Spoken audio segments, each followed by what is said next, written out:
You're listening to the Comic Crusaders podcast. I am your host, Al Mega, CEO of Comic Crusaders and Undercover Capes. In this show, I'm sitting down with creators from all walks of life to talk about inspiration, process, the lessons they've learned, and a whole lot more.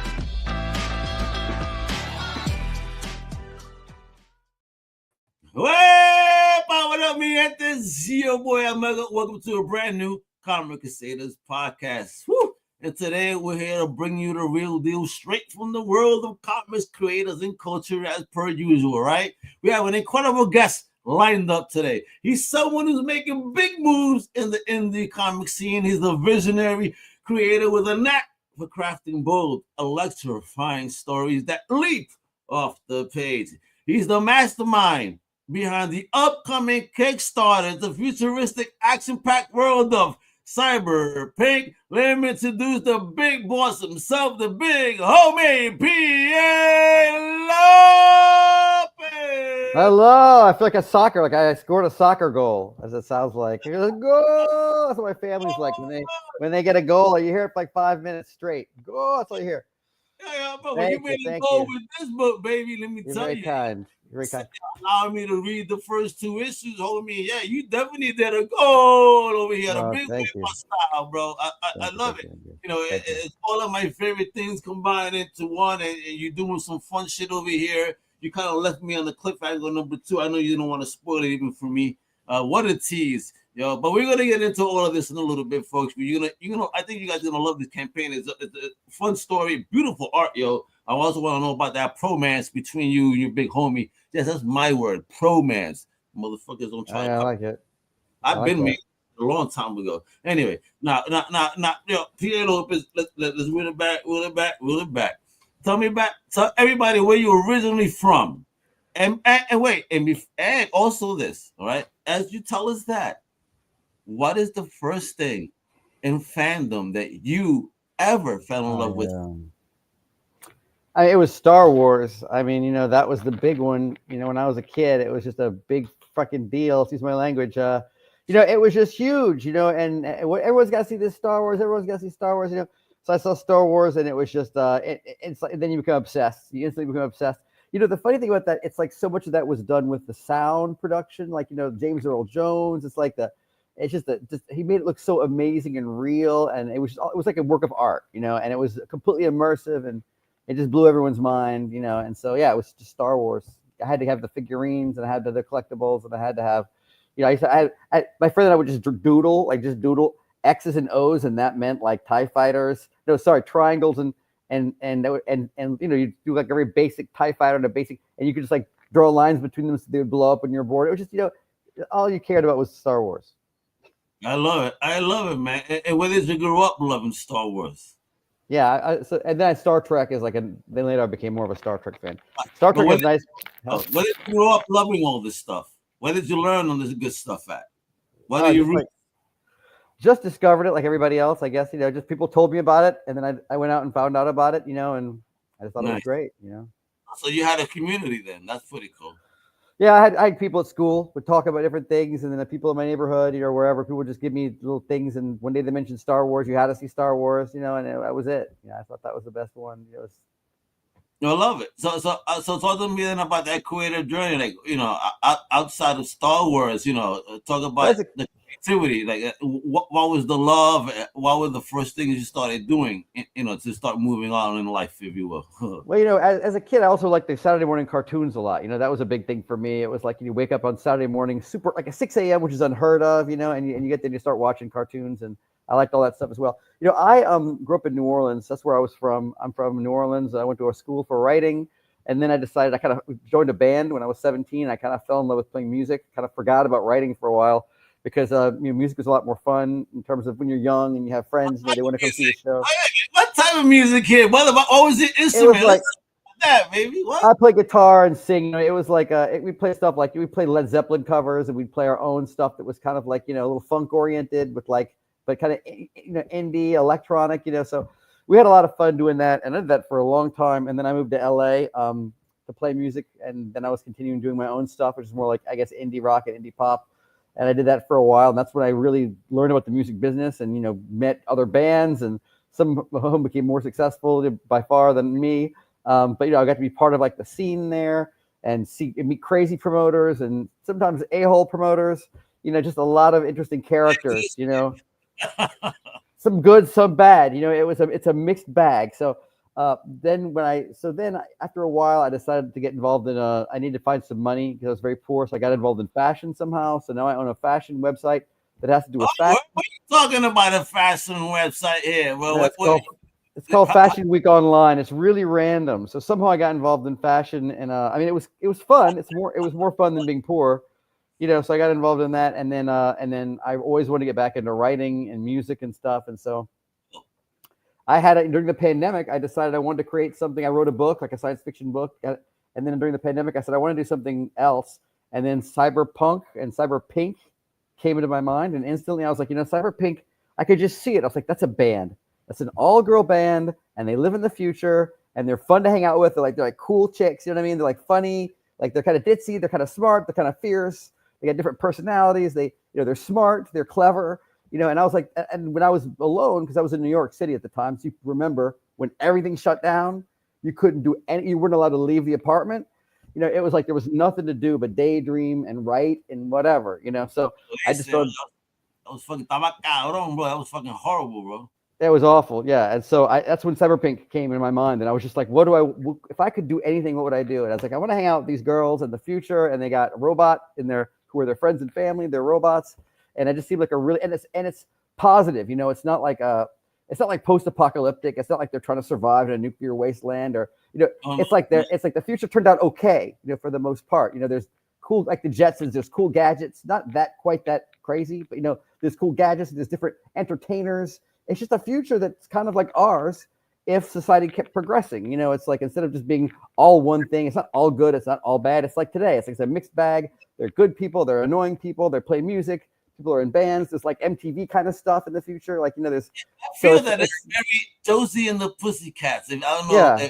Yeah. But different, but kind of like that, because these chicks about that battle of the bands. Because I see some haters on the lane here. And I love this, yo, dude. You really know how to express in your writing different personalities, and like you could love each character or be annoyed by certain characters because but there's one that kind of like I know she's good, but it's like damn, it rubs me the wrong way a little bit time. And sometimes you think about your team first, baby. yeah. She can be really obnoxious. And that's kind of her person, but that's her character arc too. It's like she has to learn by the end of this first, huge novel that we're doing. At the end, she has to learn more about taking care of other people, and also what is her part of what she did is why they're all on the moon. That's the whole thing that led them to be getting trouble back on Earth is part of. She had a big part in it. She hasn't been willing to admit her part in it, so that's gonna be part of her journey. Is gonna be learning, where she's fucking up. And so that's kind of why she's got a character arc, So. You got to talk to me then. What were those early ideas then? What inspired this whole concept? You said you were here, but like, where were you? What was the moment you said, yeah, this is it? Like, where were you? Do you remember? I was in my bedroom, and I think the Cyberpunk game had just come out. Remember, it was disappointing at first, the Cyberpunk game. So everybody fucking hated it. Yeah, everybody fucking hated it, right? And like, and I, of course, I know William Gibson, like all of us, and Blade Runner and all that old Cyberpunk stuff. And so, I got the game, and I don't know. It's something, maybe I misspelled it or something when I was typing. I don't know, but I just remember that I was there, and I was just something like, that's it.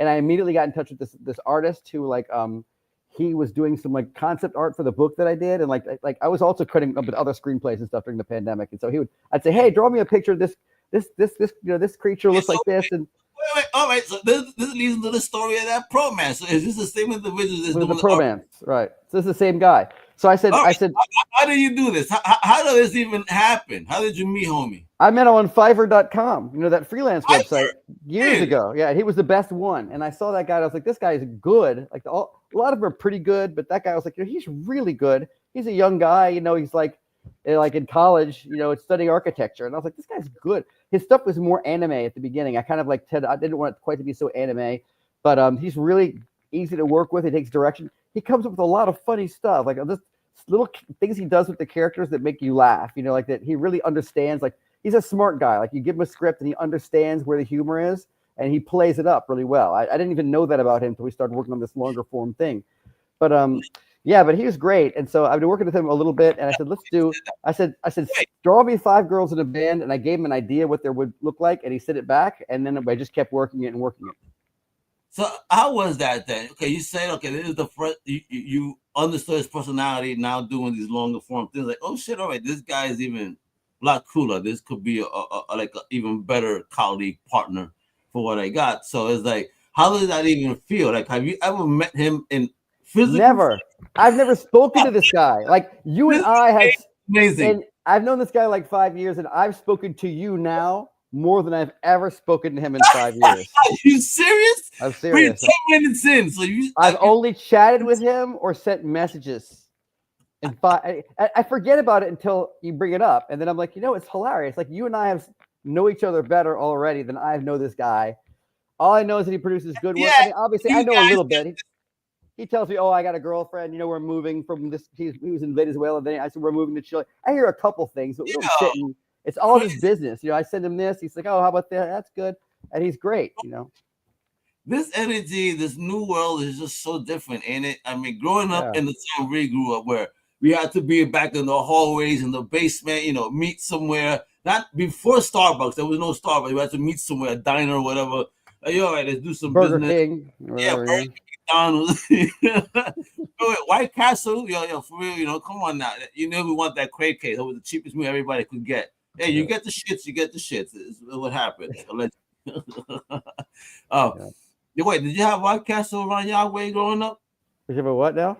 Did you have White Castles around your way growing up? I think we had one in New Orleans. We had one. It was merged with the Tasty Donuts. Like, for some reason, the donut place had some White Castle offerings, but we didn't have the full White Castle experience. We just had the little hamburgers and they were good. You could get 5 for $5, or maybe even less. Maybe it was like 10 for $5. It was something ridiculous, Yes, yeah. You eat them real fast, with a pickle, and a little piece of meat, Exactly. Whatever that meat was. Don't think about it. Whatever it was. Yeah, it was good though, Oh, all right. You know what, folks? I know we've been teasing. We're talking about you guys must be like, what the heck is Cyberpink? For those that don't know, if you don't know, shame on you. So, first up, I got this awesome trailer that homie did. We're gonna kick into this whole Kickstarter that you guys got to sign up for, because this baby is not yet live. All right, that's what I'm trying to tell you. So you guys gotta get ready for this. So, all right, let me show you right now. Check it out. Can anybody in the band and see if there's an open slide? I'm gonna take the stage when I do. I'll be coming in hot, 'cause I'm so tired of working every day. I might need a better form of I like that track though. What you do? Is that you too? You wrote that? Yeah, I wrote that song and hired some female musicians to sing it, and to play the instrument parts. Oh, word. Who's the band? Who's the female band? There's some girls I've been on Fiverr. They're just more people on Fiverr who I've never freaking met. So I produced it, and I wrote the parts and sang it, and then I hired a singer. She's from Spain or something, and I said, "Hey, sing it." Spain. I tried 2 or 3 singers, and she was the best one. So she did the singing and that bass. And the bass and the drummer also were girls, and they did a better job than I did. I had some basic stuff kind of programmed in, and they rocked it, really well. So, yeah. That is so dope, dude, bro. I love this. So, before I bring up this Kickstarter, talk to me. Why was it important? Because again, I got to read this, and I see that music blend, that energy, that band. Like, where does this come from? Is this personal experience that you're putting into this book? Where where does it come from? Because again, I found that fire, and again, the way that you wrote these characters, it's like each one has their own individuality. You understand who they are. Like, oh shit, you have the smart one, you got the funny one, you got the shy one, you got one that's just definitely ditzy with this chair joke that's there. That you wait till you can see it as hysterical. Like, what the fuck are you thinking about? Yeah. This was on Seinfeld level. Love it. Well, I mean, the music is just, I was doing music for a long time. So I still have a lot of songs in my head that I want to do.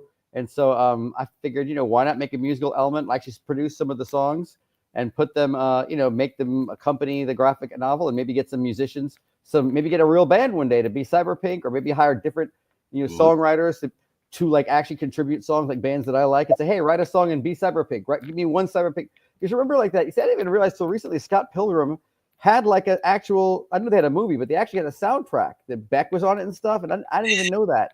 So like you could do that. You could say, hey, Taylor Swift, not Taylor Swift, I'm not a huge Taylor Swiftie, but I respect her. I respect her. Why not? You do one, but there's like punk bands I like too. You do one. Like it'll help the brand. I don't no hate here, man. She's all kinds of music. But my idea is like a celebration of music. Give me a punk song. Give me a pop song. Give me a reggae song. Each of you be Cyberpink. Like just do it. Let's do a rap song. Let's do it. We get different musicians to do something for Cyberpink that's just fun. Because it's the energy of it is very positive. It's funny. It's supposed to be. It's deep too. Like some of the characters have people who died in their lives. Like they have backstories. They've got stuff that happened to them that they have to overcome. But it's not supposed to be gloom and doom. It's supposed to be like that's the thing about Saturday morning cartoons. You watch those shows, and at the end you felt good. They never felt depressed. It was like they always figured it out. Like no matter how bad it was, at the end they figured it out. And Scooby Doo's got a Scooby snack, and everything is good again. And that's kind of what I like. That was especially during the pandemic. That's the vibe that I needed. I needed something that was like not going to get me more depressed. That like made me feel like hey, shit happens, but the world is fundamentally like a redeemable place. Word. So. Yeah, I mean, look at this beautiful artistry right here, bro. I mean, for real, Cyberpunk Volume 1 graphic novel with musical elements. Now, let those folks know when you say that. What do you mean? I mean, we getting some music along with the book or something? What's popular? Well, we're gonna still have some MP3s. We're gonna have some MP3s that we're gonna give away with the music, and then we might do a vinyl. I'm thinking maybe doing like a 7-inch vinyl record as well. That we really like a collectible. And then also, we're gonna launch some of this on Global Comics, and the guys at Global Comics want to do something where like when you're clicking through and watching it on Global Comics, it plays part of the songs when you get certain parts of the thing. So fuck yeah. I mean, Global Comics, a big shout out to my big homies there. I know them. They're fantastic people. Yeah, absolutely, nice. Bro. Yeah, fuck yeah, bro. I'm down, bro. This is what I'm a music fan. I'm a comic fan, and what a wonderful brand. Because bro, as a man, I mean, look at this artwork, folks. Come on now. Look at that panel work. Wonderful storytelling. I'm telling you, this is slice of life. It's music. It's sci-fi. I mean, sci-fi. I'm a sci-fi fan. I was like, because I love sci. I always want to go to the future. I'm so curious about the future. In space. Like I really want to know what it's. So that's a fun place for me to live in my mind. Is in the future. I'm just curious. Like, what kind of appliances are they gonna have? Are they gonna have that Star Trek thing where instead of a microwave, you go and you press some buttons and it makes a hot? I would love that. Yeah, I'm really lazy. Imagine that order on demand. Like you make me a burger right now. Oh, yeah, maybe a burger. You just press a button, it makes it molecularly assembles a hamburger. And it's not even real meat. You don't have to feel guilty. There's no animals. It's just assembled the fucking most delicious, juicy, bloody hamburger.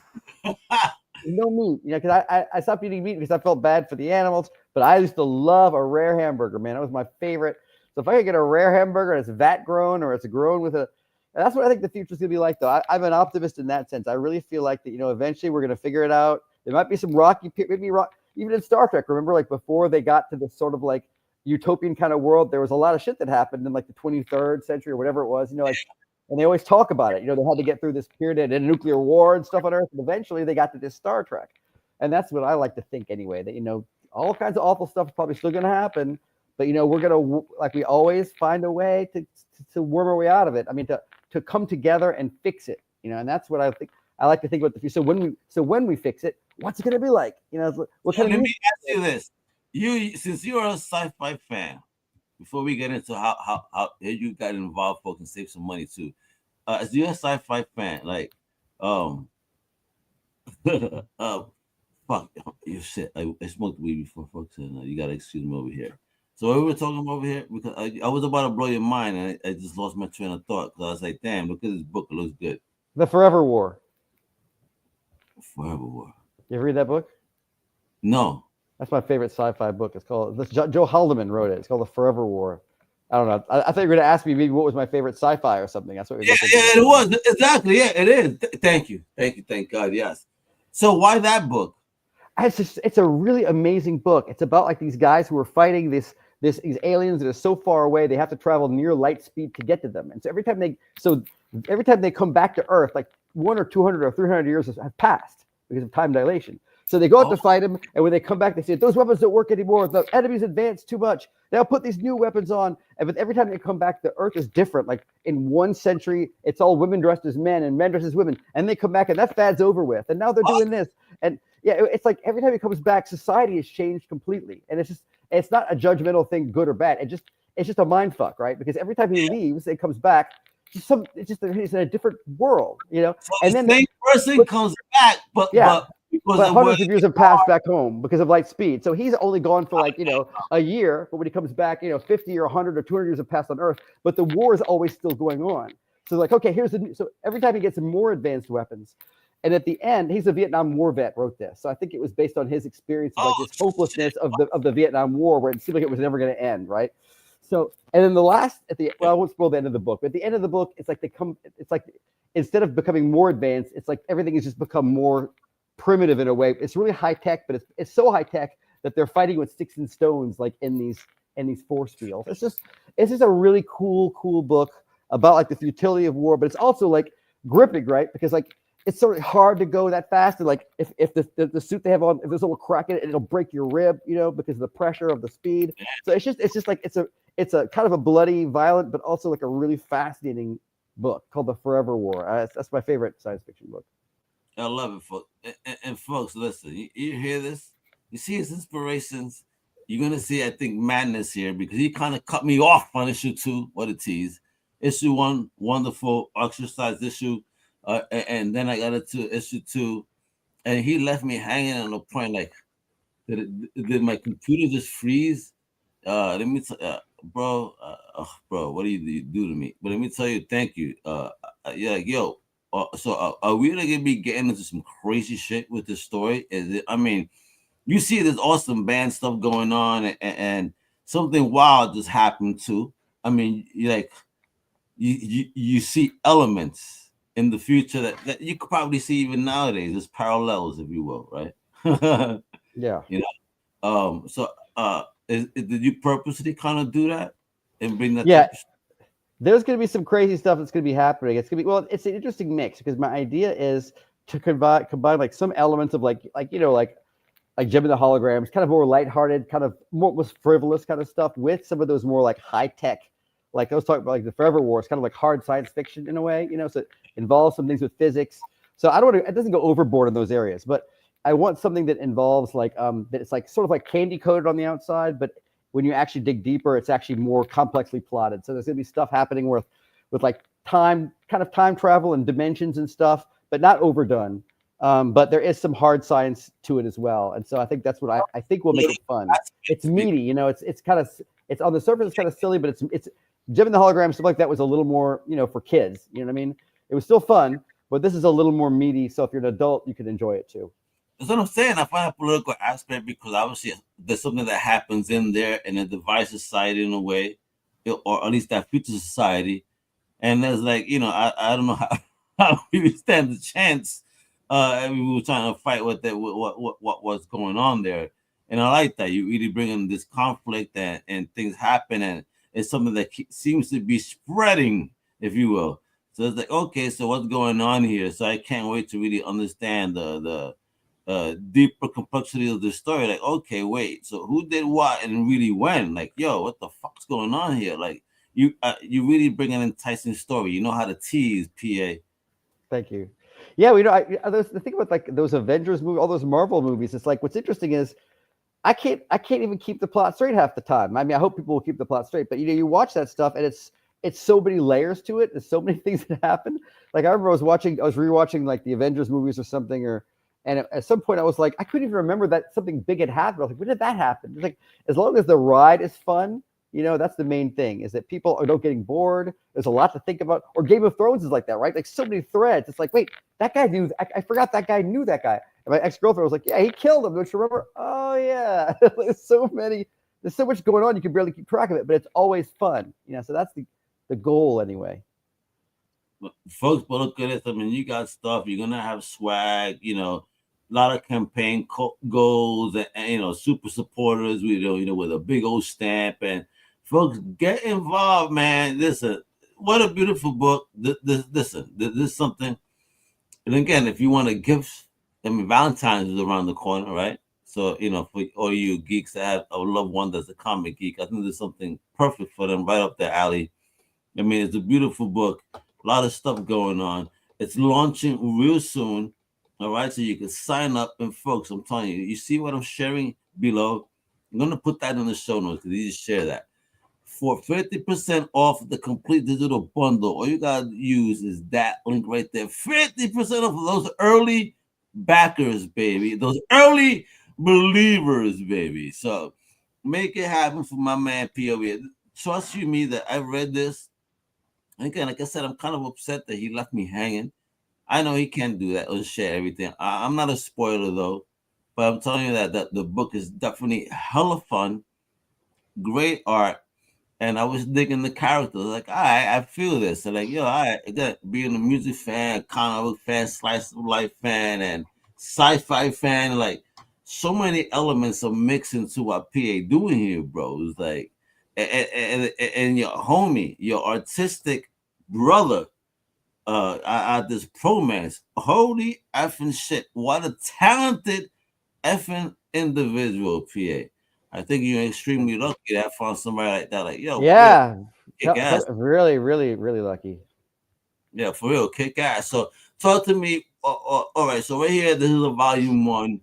I mean, like I said, you teased me on mine, but what's going on? Like, what's the length of the story? How many issues we thinking? How vast is this universe? Is this ongoing? What's the big plan here, PA? Well, it's gonna be about the whole thing should be about 13 issues because I have the screenplay is like 300 something pages. So, yeah, so we're through about 76 of the pages. During COVID. You're like, I'll tell you, I was bored, and then I wrote a novel, and then I wrote like a regular text novel, like a text, and then and that really helped me. I wrote that about a year and a half ago, and that's when I was like, I need to make a graphic novel. If that's the way to do it. That way I can do it myself. And that's when I moved out here to Paris. I live in Paris now. I just had some friends out here. I was kind of lonely in New York. I decided, I'm gonna move out here. So and it's kind of crazy because it's really New York and you went to Paris. I don't know. Man, it's raining nonstop, man. It's just like it's raining. All I can tell you is it's raining nonstop. I went to see my mom over the holidays in New Orleans, and I was like, I'm never leaving here. I'm not going back. I came back to Paris anyway, but I came back to Paris. It's like, what was I thinking moving here? New Orleans is warm. It's sunny. I'm driving the car to Target.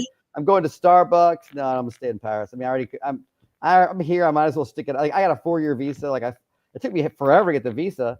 So I mean, I shouldn't throw it away. I mean, I got it. I might as well do 4 years. But when you move anywhere, it's like that. It's the beginning. It's always rough because you don't know a lot of people and you're lonely. And when it's raining all the time, like this time of year, the way it rains here, it's not fun. So I came back here after the holidays, like 2 weeks ago, and I was like, I should have stayed in New Orleans. It was drive my car to Target, go to Starbucks. So easy. Out here, it's like I'm fighting to survive. It's raining. I'm walking my dog in the rain. There's cars and bikes everywhere. It's not that bad, but it's you don't know how good you have it in the suburbs of the United States. I mean, you live in Brooklyn; it's not quite the same thing. But I'm talking about the burbs. You go and it's like it's like they have all these just big in the United States. You got all these stores, and it's just easy. There's parking everywhere. It's not like Manhattan, or even I don't know what your part of Brooklyn is like. Manhattan's not like that. It's bodegas, it's rougher. But the suburbs of the United States, it's just like.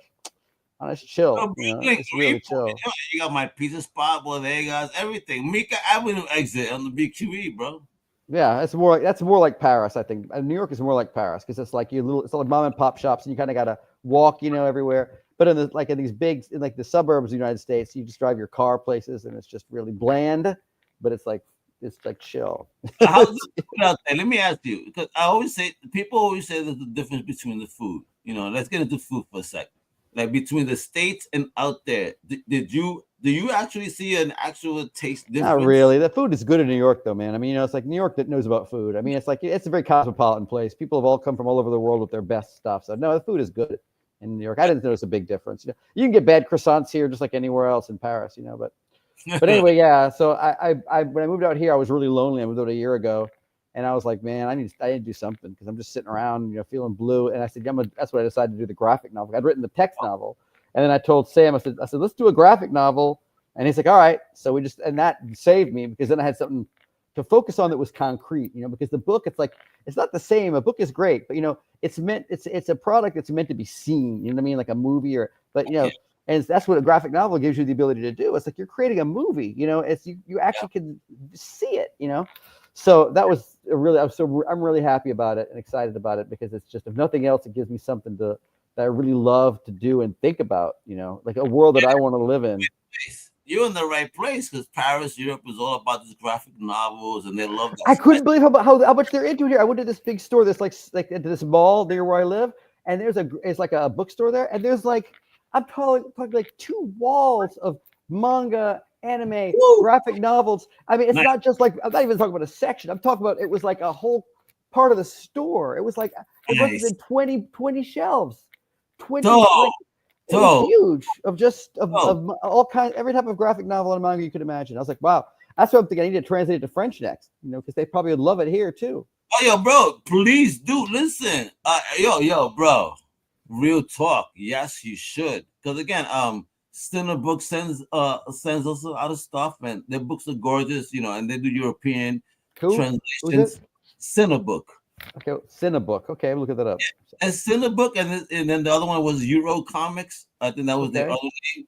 But check them out, man. And like, there's probably a way they could translate your drawing and get them out there. What a wonderful publisher! Yeah. They do translations that are just fire. They've been putting me on to good shit. So, and they probably could do reverse for you and do it out there for you. You know what I mean? It's yeah, like, I just bookmarked it. Thank you. I just Googled it right now and bookmarked it. That's great. Yeah, but I'm telling you, absolutely. We're here to help creators, man, because this book needs to be. It's music. It's fucking slice of life. Again, it's fun. I was enjoying it, and this is why I was playing that new metal music when you were inspiring me. Like, I want to hear like some energy, because this book inspired me to get into some good energy. Like, well, fuck yeah, bro, I want to rock out right now. So thank you for that. You made me feel good. This is a feel good book. PA, bro, you're very talented, man. So, you're kind. What's the future? Are you doing any like Comic Cons or anything out there? Anything we could talk about? Visit you, and shake your hand. That would be the next step. This Kickstarter is like, it's a whole full-time obsession trying to make it work, trying to get people to join the email list, doing Facebook ads. I got a group now. Like, I'm trying to engage with the group. So I just think about it nonstop. Once that's done, I can do some more stuff. Then I want to do Comic-Con. Then I'm going to be shipping. I'm going to be shipping, things to people. And after that, I want to keep going with music. I want to create some more songs for the soundtrack. I already have some ideas, like the Algae Burger is a place they go. I want to do like something about like somebody stranded that hates their job at Algae Burger. I think that I already did like a little scene. I got these voices, like a little funny little scene. So I want to put that on Spotify with a song. But it's like, if I start doing that now, I won't be able to do the Kickstarter thing, because that's just a whole other obsessive brain set. Is when you start working on a song, it's so much work. So I need to just focus on this for the next month and a half. And then once this is done, then I can start doing the other stuff. But yeah, I would love to do that. I'd love to go to Comic-Con and meet people and all that stuff. It's gonna happen. Let's manifest that, baby. Because again, folks, listen. If you don't believe me, just check it out. Right now, again, look how awesome it is. You get 50% off right now. Use that link right there. I'm gonna put that in the show notes, of course, so you could click away. You gotta follow my big homie on the soul of Cyberpink music. Show that love. The overall project, of course, sign up. Again, you can sign up right now. If you don't want to save money, you can sign up right here. You know what I mean? And get notified. Like, what's the potential launch? What are we looking at? I'm looking at March 4th right now, would be my idea. March 4th. So it's about 6 weeks away. And then if I have to push it back a little bit, I will. But, one way or another, I want to do it, because also we'll be working with Global Comics.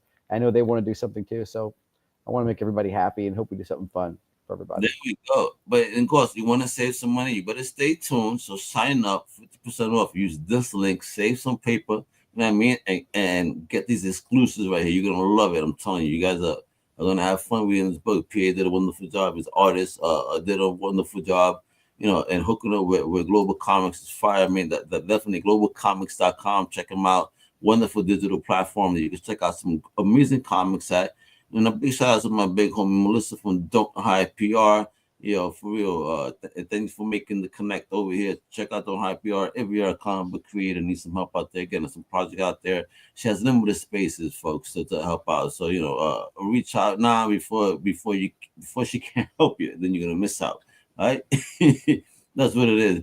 But PA, you rock out, man. Any last words for those creators out there trying to step into the game just like you, man? Just keep doing it. I mean, just keep doing it. That's it. Do what you love and just have fun. Thank you, Al. I appreciate it very much. Oh my God. Nah, but it's you that rocks, man. I can't wait. Like I said, I love this song. I can't wait to hear some more music from you. You're gonna make me do a deep dive after this show. How dare you, bro? Now I know how I'm gonna spend my Friday. Yeah, I want to get into the world of PA Lopez. Wait, but like I said, but it's mega. It's Lopez. Check out the IPR. Check out the amazing project right here, baby. That's Cyberpink Volume 1. It is, a high octane cyberpunk music sci-fi story with a wonderful band called Cyberpink. Y'all gonna rock out for real. Bye later. Thank you for listening to the Comic Crusaders podcast. If you like the content, please subscribe and turn on notifications. Also, please visit comiccrusaders.shop and our extended podcast family over at undercovercapes.com. And also make sure to download the Comic Crusaders app on the Play Store today.